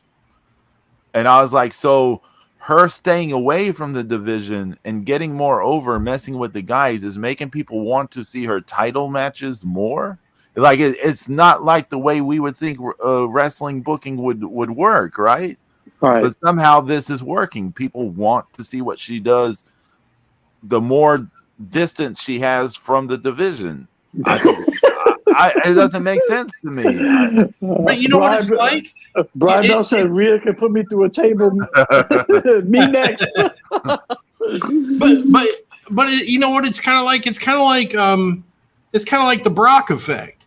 Yeah. Being a part-timer, makes it all the more special. And but whereas she has an actual personality and a character, it's not devoid of any, it's not devoid of all happiness and joy and, human interaction and a functioning brain like Brock Lesnar. The funniest shit she did, it was a backstage segment, right? Her and Dom were sitting backstage at one of the, I forgot what it was, Raw, SmackDown, NXT, and like, here comes Dragon Lee, and Dragon Lee's wearing this black and purple mask. Oh, I know what you're talking about. And he's talking shit. And for the real, he says in the background, goes, "Who are you, Batman?" And I lost it. I lost it. She called him Batman. She called him Batman. So she's like, you know who I am? And she's like, so who think you are, Batman? She goes, you're Batman. Lost my mind. It was awesome. It's funny. Yesterday or day before yesterday at lunch, I was talking with a couple of my coworkers, and one of them, he was somehow WWE came up, and he was like, he's like 24, and he was like, yeah, he's like, when I was a kid, I just loved Rey Mysterio. He was amazing, and when I was a kid, I loved Rey Mysterio. What do you mean? He's like 150. Oh, shut up! He's our age. I know. He's our age. But he's like, he hasn't really watched it in a long time. He's like, well, his son's got no business in the ring. I'm like, you're talking about his physique, right? And I'm like, he's like, yeah. I said, talent too, right? Yeah. I said, well, guess what? He leaned into this character so hard and turned on his dad. All that makes up for all everything. Of it. Yeah. Because like the fact is there's no Dominic is his mother's DNA heavy, right? Obviously. Mm-hmm. He doesn't get, Rey Mysterio genes. Poor kid.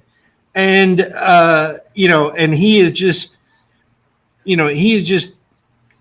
gone into this character. And then did you also see what Dominic said the other night too?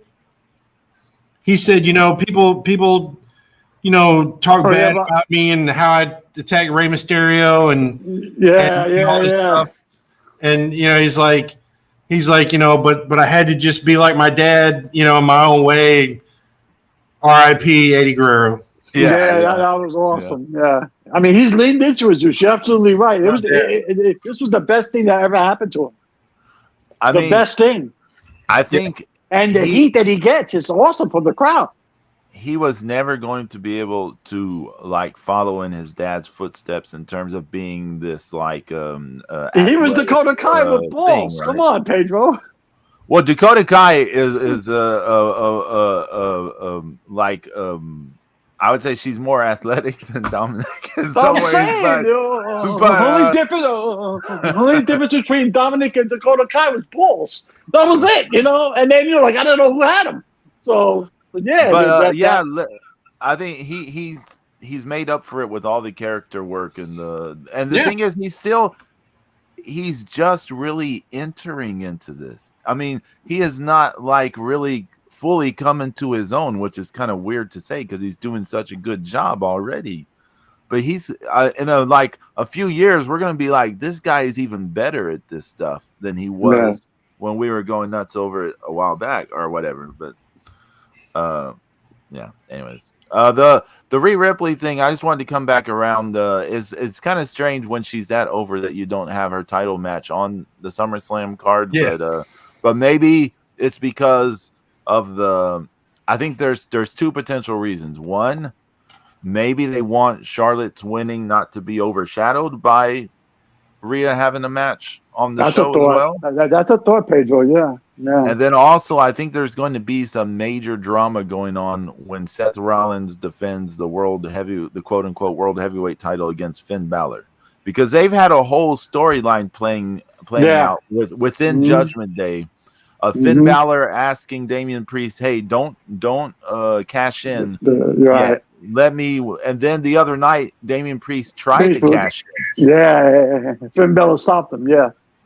And so there's this rising tension within the group, and I've seen people speculating how it's going to play out, and they're giddy as they speculate all these different ways that the whole Money in the Bank thing within the Judgment Day and cashing in later or during or before and all this kind of stuff. And I'm like, people are having fun fantasy booking this Judgment Day stuff because they're so into this Judgment Day angle.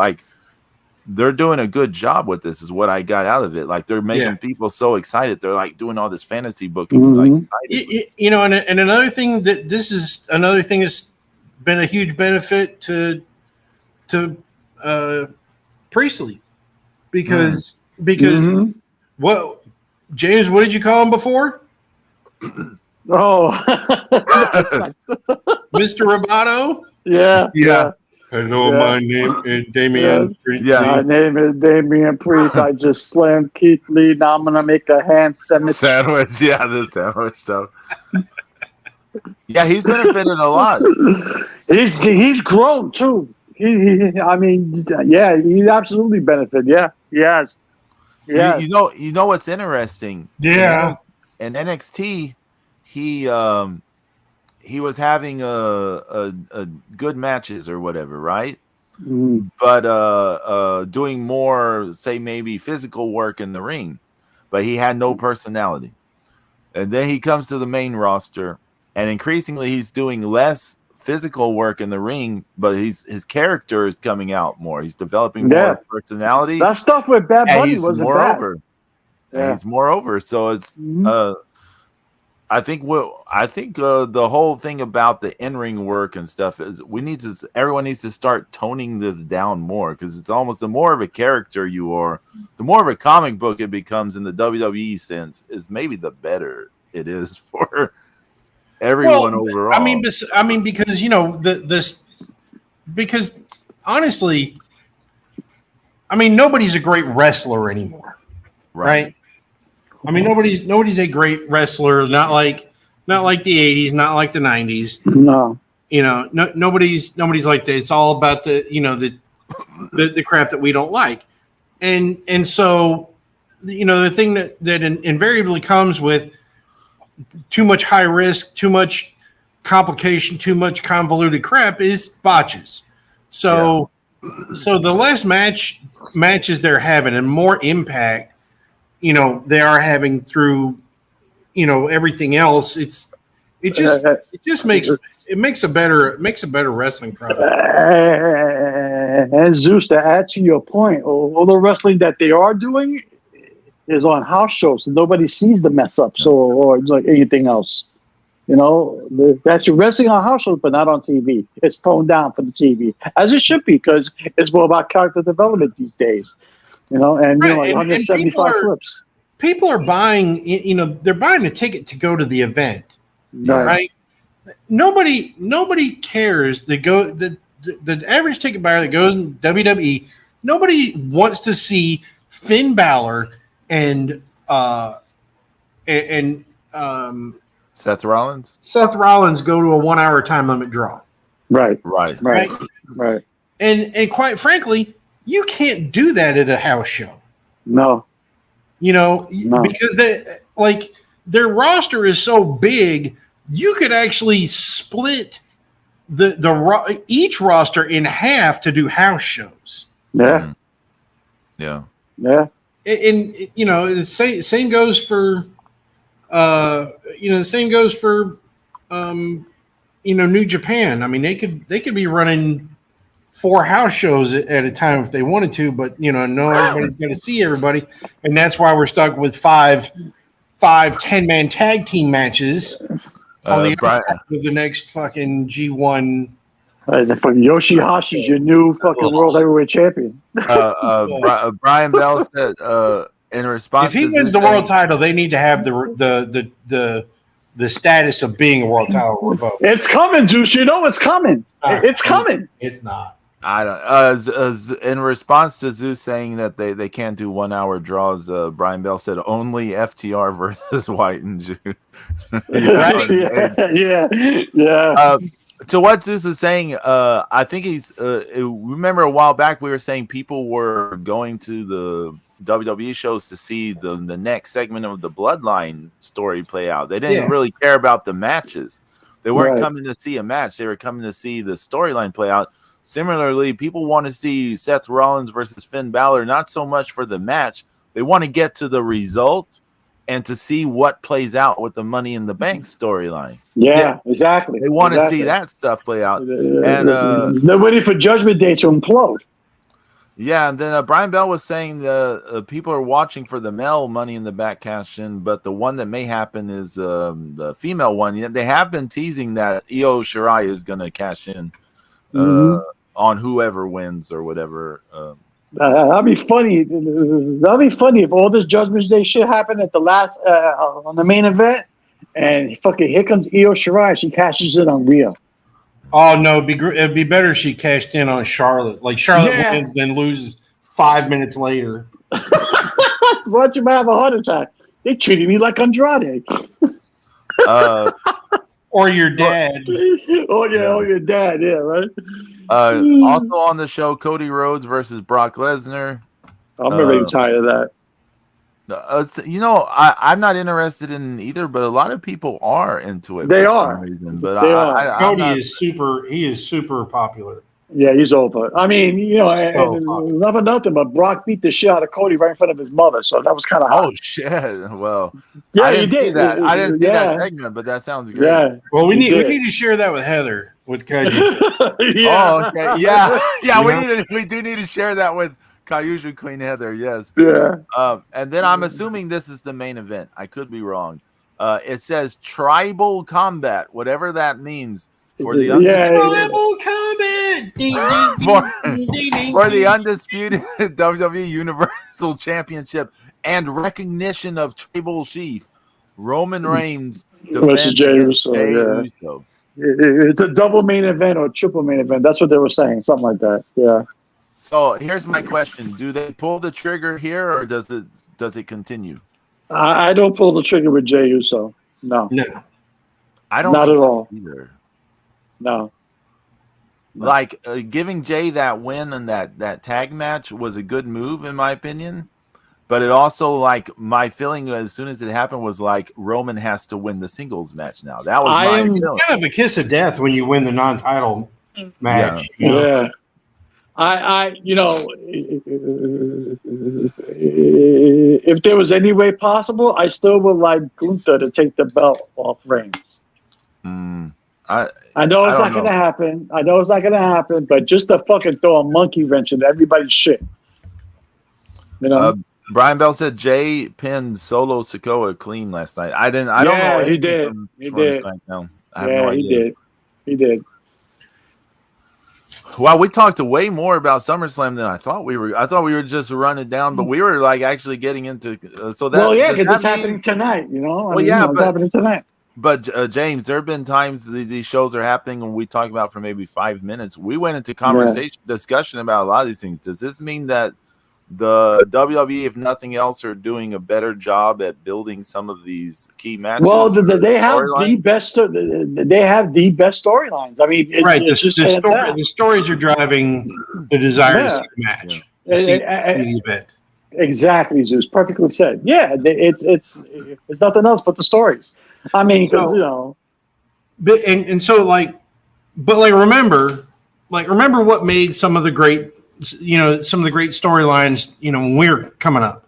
So, like, remember Jimmy Garvin and Precious against in Texas. Remember? And and she ends up having to work on the Von Erich's farm and everything. Oh my God.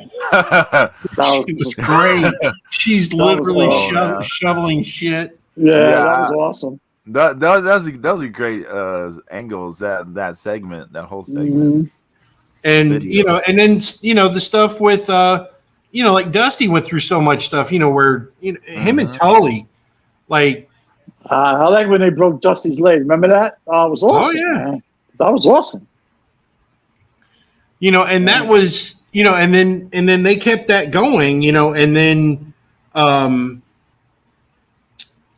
then the Road Warriors and everybody broke Ole's leg. Yeah. Oh, yeah. And then that's kind of what, made Tully and Arn a full-time team.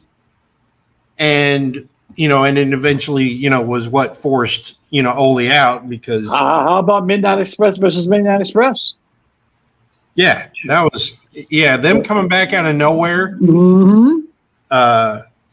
Coming in out of nowhere because I mean, quite frankly, they'd been in the AWA. Yeah, but then they won the tag team titles twice there. And then here comes Paul Heyman. He's bringing them back to WCW and the NWA. I mean, they were like, "Whoa, that was awesome." And they did stuff with the wrestling magazines that kind of alluded to the original Midnights and Paul Heyman were running their mouths in the magazines before they even went back there. Mm-hmm. They were like, we'll prove to everybody we're the real Midnight Express, not not Bobby and Stan. It's Dennis and Randy. One storyline I liked from back in the day too, even though it was a little fun, but I liked it. It was the whole thing with Savage, Steamboat, and fucking George the Animal Steel and Elizabeth. Mm. Oh yeah, that was awesome. Yeah, because that, and nobody's really done that kind of lovable monster like like that since really, and he was definitely somebody you could get behind. People felt sorry for him. Once again, as just that character that was that was so good.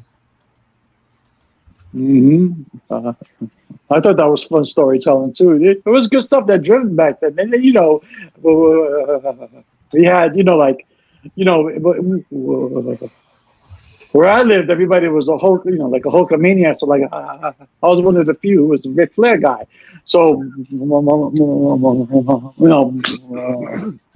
my big thing was, who's Flair going to defend against this week? Where I would say, who's Hogan going to defend against this month? Because Hulk Hogan only defended the championship only once a month at a house show at the Garden. But Ric Flair was in, he was in Japan on Tuesday, South Dakota on Wednesday, fucking Alaska on Thursday, at the fucking bar down in Miami on Friday, defending the title against the fucking waitress. Or he was in Atlanta at at 2:00 on Sunday afternoon, and then he's in Charlotte on 8:00 on Sunday evening. Yep, they were still defending the belt, right? Exactly, and drunk out of his mind in between both events. Right, I can put the thickest driving himself. Right, I can put the thickest 4 on and not use my legs. Watch, it was crazy. So it was a storyline, but back then, I mean, I like some of the stuff now, like the Bloodline, obviously, and stuff like that. But but back in the day, for us, it was like, I mean, full of story. Lots of stories everywhere. I mean, come on. Come on. Boogie Woogie Man against Paul Jones' Army. Oh my God, that was classic, Zeus. Come on. And then remember they Paul Jones hired Baron von Raschke out of nowhere. Yes. He came and he collected that bounty on. He put the bounty on the $10,000 bounty on the Boogie Man, and then he turned on Paul Jones, and he said in an interview he said Paul Jones paid me $10,000 to take out Boogie Woogie. Yeah. Boogie Woogie gave me $2 to take you out, Paul Jones. That was awesome stuff back called then. Him a $2 hoe. Yep, that was awesome stuff back then. I mean, come on. We have one of the greatest storylines ever: the Freebirds versus the Von Erichs. Oh man! I mean, that lasted. That spawned the whole entire fucking never-ending debate about Kerry Von Erich and the strap. I mean, it was awesome. It was awesome. Yeah. Yeah. And then you have Brett and Sean. Magnum TA and Nikita Koloff. I mean, no, Zeus. No, Zeus. How about Magnum TA and Tully Blanchard? I quit. Oh yeah. That was huge. Magnum versus Wahoo. I mean, Wahoo was mad because he was being disrespected because he was the national champion. He thought, national championship is just as important as the U.S. title, and you're going to respect me, you young pup, or I'm going to chop you in the chest so hard you're going to forget who your name is. I mean, who could forget the day of my first heart attack? When Lex Luger joined the Horsemen. Oof. I was so like. Is that why you had a heart attack? I mean, I should have been, but I was like, no, what are you doing? I threw slippers at my TV. I remember that. Oh my God! You sure it wasn't why? Was it what? You sure it wasn't why you had the heart attack? Oh no, yeah, I know. Right? Oh man, hey, you remember when Tully slapped Baby Doll? Yes, shit. yes. Oh my God! Yes, You talk that about was an uproar. Yes, like- that was an like uproar. JJ Dillon. I think he gets so overlooked sometimes because just the story, the character of JJ separating Tully and Baby Doll, and turning him on Baby Doll, and that slap, you couldn't do that today. Man, you could No, you do couldn't get away with that today. Woo! How about when Ric Flair turned face because David Crockett got hit? Oh yes, when Nikita, that was so satisfying. Yeah, man. When Nikita just throttled David Crockett. Oh man, I was like, what? That was. Oh man, that was awesome. Then here came Flair to the rescue, and like everybody was rooting for Flair. I loved it. I was like, yes, finally. It was awesome. I love that shit. Yeah, because and those commentators and announcers were all so much better back then. Yeah. We had Gordon Sully, we had Lance Russell, we had Jim Ross back then. Awesome, yeah. Now you can't touch the, you can't touch the, you can't even go near the commentators now. And then, it's a shame. Come on, man. Nobody, Corey Graves can't take a bump, or fucking Booker T, or fucking take a bump. Come on. Well, you see, but none of them have a actual sports background. That's what the difference is they wanted to, they were sportscasters, and then they became wrestling commentators, and they brought that that attitude, that professionalism, but now everybody's got to be a fucking character and better than Excalibur. And I don't hate on Corey Graves at all, because he was a wrestler. He could take a bump now. Come on, Zeus. He could take a bump. But James mentioned Booker T, because Booker T does commentary on NXT. So Booker T, of course, can take a bump. He still wrestles in his own. That's what I'm saying. You could do something on the side. But it's got to be somebody who's, because you can't do it to Booker T, because. Yeah, Booker T's better than most everybody. Yeah, Zeus, I was about to say the same thing. Wait. Hold on. No. Hold on. You mean to tell me Braun Baker can't get in Booker T's face? He could probably. Yeah, I'm just saying. He just, it's one thing when 6'4" Nikita Koloff, throttles 5'8" David Crockett. Yeah. That's like, that would be like Rhea Ripley clotheslining one of the Young Bucks.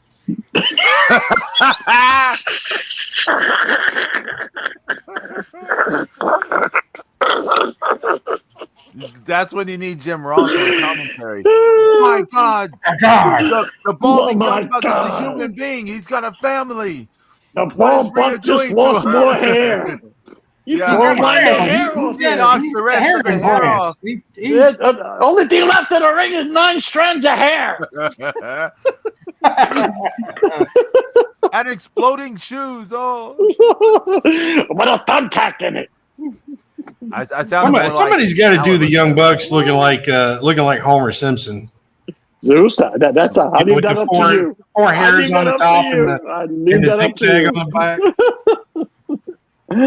My God, I'm actually, I'm too busy with my own art projects to parody a couple of tiny little nobody boys. No boys. No boys. Yeah. Instead of I'm an island boy, I'm a no boy. I'm a no boy.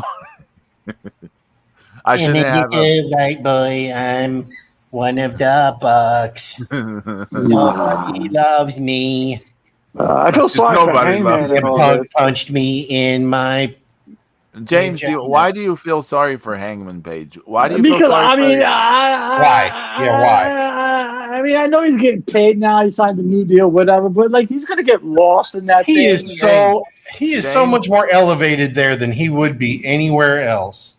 He's gonna get swallowed. Zeus, he's gonna get swallowed up in that company. Oh well. Okay, James, I mean, I want you He can go to bed at night on his giant pile of money. Hold Okay. on. He had the most uneventful title run in AEW history. Nobody cared. Okay. Right, James, because he's not charismatic. He's not exciting. He's not good on the mic. Two things here. Okay. First off, Hikaru Shida actually had the most uneventful title reign her first year.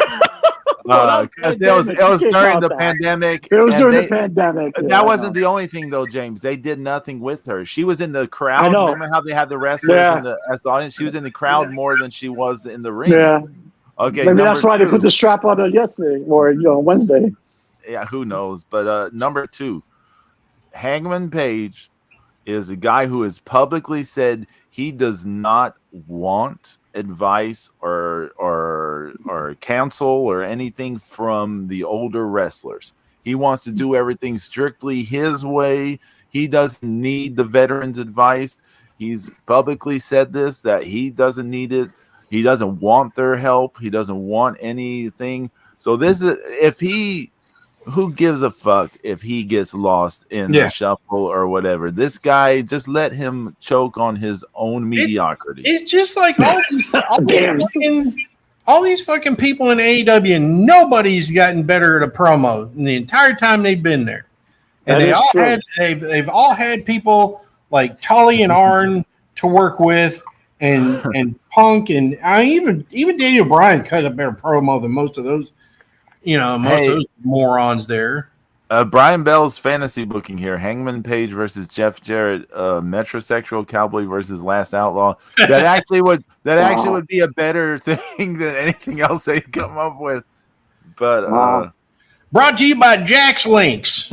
Everybody goes to don't buy you no Slim Jims, buy you a Jack's Links, and Jack's Links is now spelled with 2 J's. They're being, they're sponsoring Jeff Jarrett.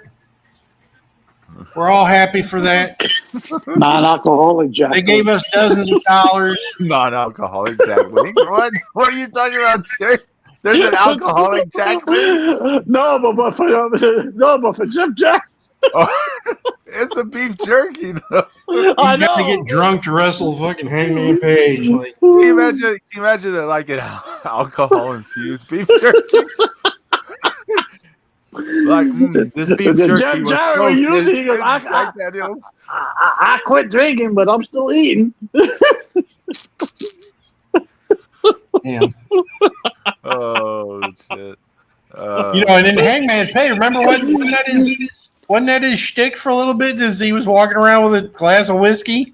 Yeah, he was drinking. Oh yeah, he was. That's right. Yeah, well, that really got you over there, didn't it, Sandman? Yeah. Sandman. Yeah. Oh my god. Yeah. Look. I mean, I have a hard time feeling sympathy for Hangman Page because of his attitude about a lot of things. I get that, Pedro. I do get that. I get it.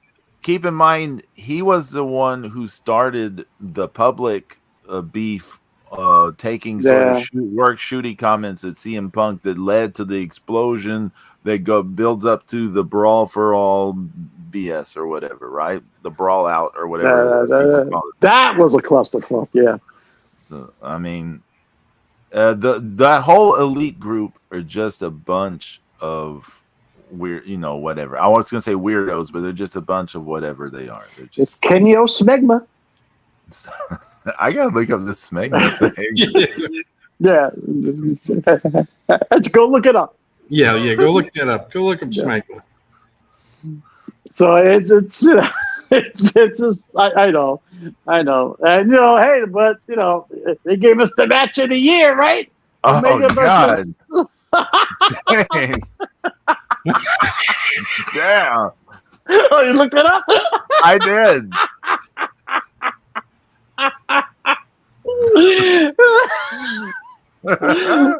but they gave us the match of the year. And then Will Ospreay. That's a 10-star match. All right, you want a bigger shocker than that? That's actually wrestling related. What?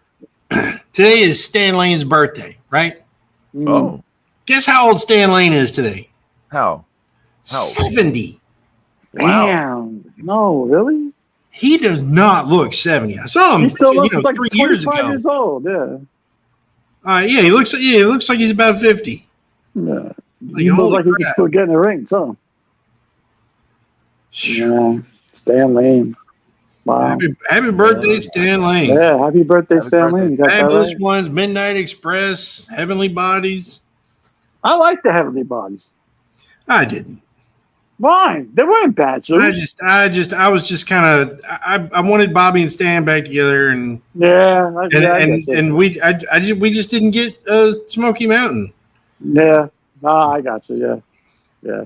Yeah, I still haven't watched Smoky Mountain. So I've seen clips and different things. Like I saw some like a bunch of the gangsta stuff in Smoky Mountain on a YouTube video. And that was pretty cool. That was the birthplace of Skip and Sunny. That was the birthplace of Tammy Fitch and Chris Candido. the beginning of the spread of herpes junkie. She's like luggage. You keep her forever.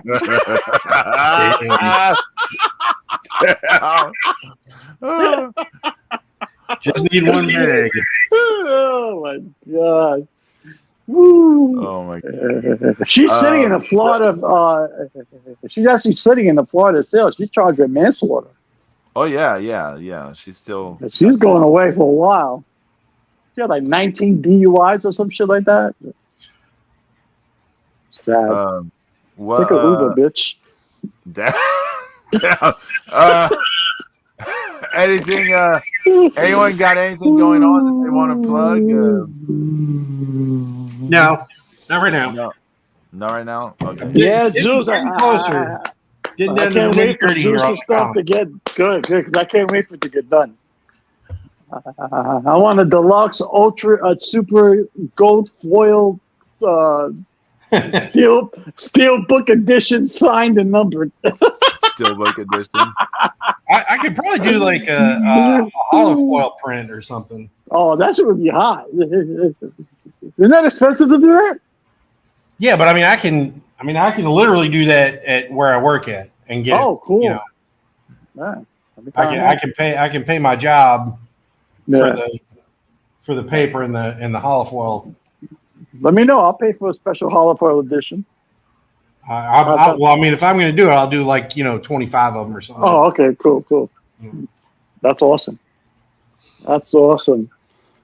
Yeah, I got nothing. Pedro, where's your fake con? The fake tour is going to Portland, Oregon on Friday. Oh, that's right. Oh, yes, Portland, Oregon. Yeah, he was in Seattle last night, James, and it was actually a really rocky grunge night. Really, that bad? Huh? Yeah. No. I mean, he was, all the great Seattle bands. Pedro was covering them, and it sounded great. Actually, I think last I night you stepped on some few Kurt Cobain songs. I did one Nirvana song. Okay, but the thing from last night I want people to check out when I put on YouTube or whatever was the Soundgarden. I did the Slaves and Bulldozers. I thought I was listening to it this morning. I was checking out the clip this morning, and I was like, oh, that came out pretty cool. So watch for that. I'll check that. I'm behind on uploading to YouTube though. I'm behind on that stuff. You gotta organize your channel. It's starting to. It's pretty cluttered if you want to. Because I was like, I couldn't remember which episode we were on. When I was doing I need to catch up on that. Yes, I do need. And I was like, oh shit! It's like 180. You only got 180 episodes in the Market Mania playlist. Ryan Bell says, in honor of a Portland show, I'm smashing a beer bottle over my head Piper style. Oh yeah, there you go. Ooh, just don't blade the ref like Moxley. Oh my God. There's I haven't seen anything, but I just saw little pictures and clips. But AEW did like a street fight thing between the what's that group Moxley's in, the Blackpool Combat Club. There you go, the BC versus them versus the best friends, and like everyone's like covered in blood and shit, and I was just like, it's like every week they have some kind of stupid fight, right? That's what it seems like every week there's a knuckle fight or a no ring fight or the crowd fight, or not to make people upset, but I have complained about this recently. NXT is suffering from the same exact shit. They're always doing since Shawn Michaels has taken over lately, they're always doing some kind of goofy bullshit gimmick stuff. He's got some serious booking decisions going on. Like, okay, if Judgment Day is your badass faction, right? Okay. And they're traveling from fucking show to show. They're on Raw, they're on SmackDown, and they're on NXT, right? If you're getting Judgment Day over that much, and they're that powerful, how does one Wes Lee scare all of Judgment Day out of the ring? How does that happen? Especially since he's such a tiny man, I don't know. How does that happen? Fucking one small guy chases everybody out of the ring. Why are elephants scared of mice? I don't know. Why do birds? Hey, but let's I don't mind pulling an Arn Anderson, tooting my own horn, but that channel art, the show. Oh yeah, I apologize. No, Zeus, that was awesome. That was incredible. Awesome, that might be the best graphic we've ever had. Yeah, I was gonna say that. That just might be the best ever. Yeah. Like I like the way you turned the word shark from a shark. It's a shark. And shark out. Yeah, that shit is hot. I was looking at for a while just the layering of things you put into this. Like I'm just thinking about when I do stuff digitally. So when I look at it, I'm just looking at the layering of stuff you did here, and it's just amazing. Like the work you put into this. That was good stuff, man. That was good stuff. The coral and stuff, I found all that. Oh, okay. So I didn't make like the coral and stuff, and then I found the all the sharks and the octopi and all that stuff was all part of a background. But I mean, I ended up like reassembling it for our stuff, and then and then a lot of like layering and effects and stuff went into this, and just the way you got our heads in like the helmets of that thing, and you even put, it was cool. He even put like glare on the glasses. Like if you look of the wind of the helmets, put like light glare and stuff. There's even like not just the hard white ones. He even has like softer, transparent ones and tones. I was just on the technical thing. I was just like, ooh, because I was thinking about all this stuff, from my experience with doing digital stuff. I'm just like, ooh, he put all this work into this. Like, this is amazing. So it was great. It was a great graphic, man. It was awesome. So that's the same three of us I used for the 200th. Right. Yeah. But and James and I are still like in black and white. Yeah. I know. I need new photos to stick in there. We haven't graduated the color yet. Yeah, you need to. Yeah, you'll need to. We're in the past, James. You take a couple color selfies and stick them in the group chat. Yeah, there you go. Yeah, I'll do that. So amigos, everyone take care. I guess we'll be around next weekend. I'm assuming, maybe. The last weekend of August, I won't be here. Oh, okay. I'll be celebrating my non-successful surgery for recovery. Yeah. Well, I mean, it's successful in that you didn't die. Yes. Right. So that's exactly what I'm celebrating, by the way. Yeah. I was like, you opened me up for no good reason. And So now you're restricted to O'Doul's only. No Stella Artois. You can have, what do they call it? Near beer. Yeah, yeah. Picture that. Yeah, Because it still had like a one or Zeus, 2%. Hey, Zeus, you know what? Drinking non-alcoholic beer is like being with the hooker who only wants to cuddle. Oh, damn. Or Melina. Or Melina, yeah. Give me my beer. It has to be traveling, God damn it. I need a traveling beer for the whore it goes with. All right. Everyone take care. See you next week. Adios. My God. Yo, thanks, Brian Bell.